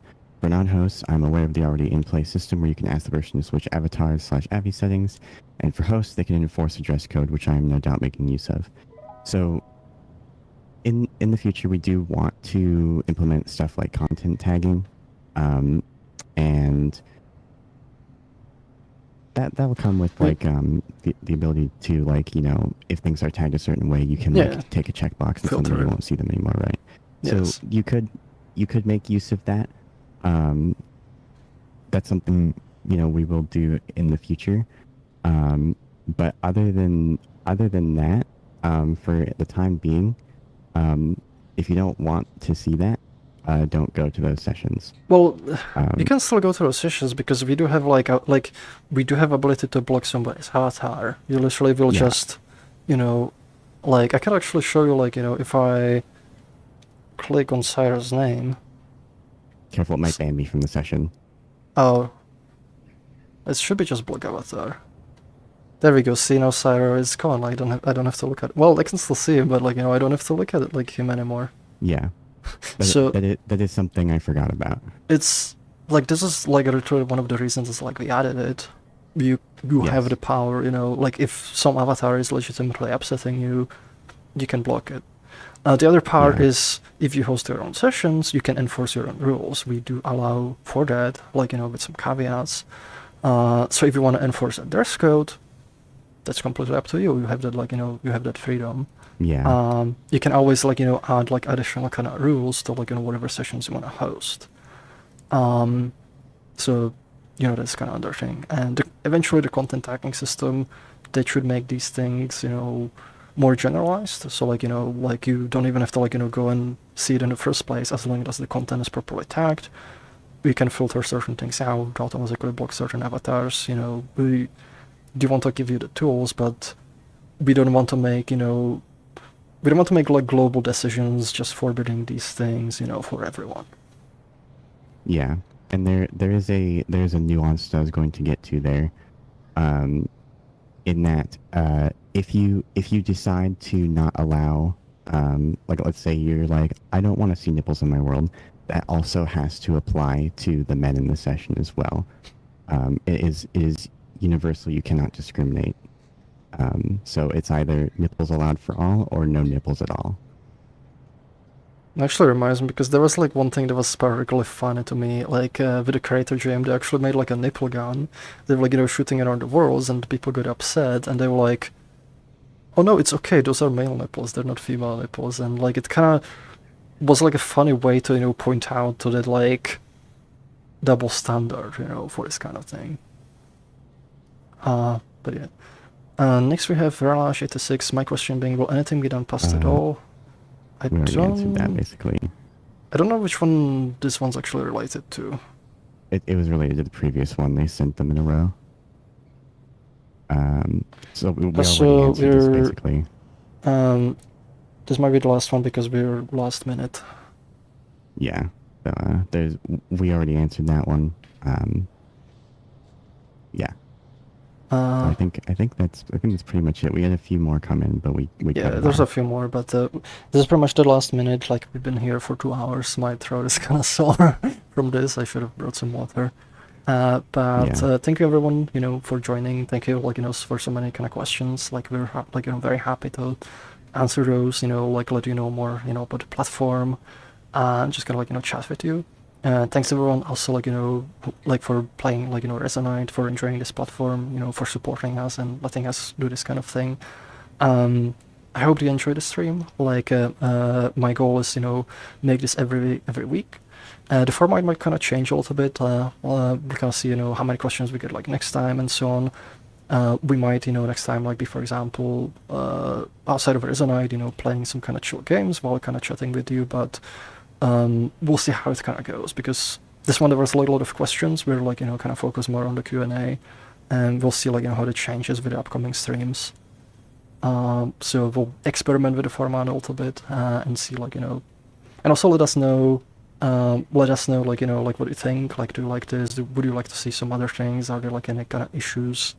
You can post actually, where should I post? Maybe make a thread in the office hours. On the Discord, to share your feedback. So thank you very much for joining. Thank you for spending time with us and asking us questions. I'll try to get this video uploaded on our YouTube channel, so you can, anybody who missed these office hours can watch them afterwards. And we'll see you next week. So thank you very much, and thank you also, Sarah, for helping me with this and being a good co-host. And we'll see you next week. Bye. Bye guys, miss you. Mwah.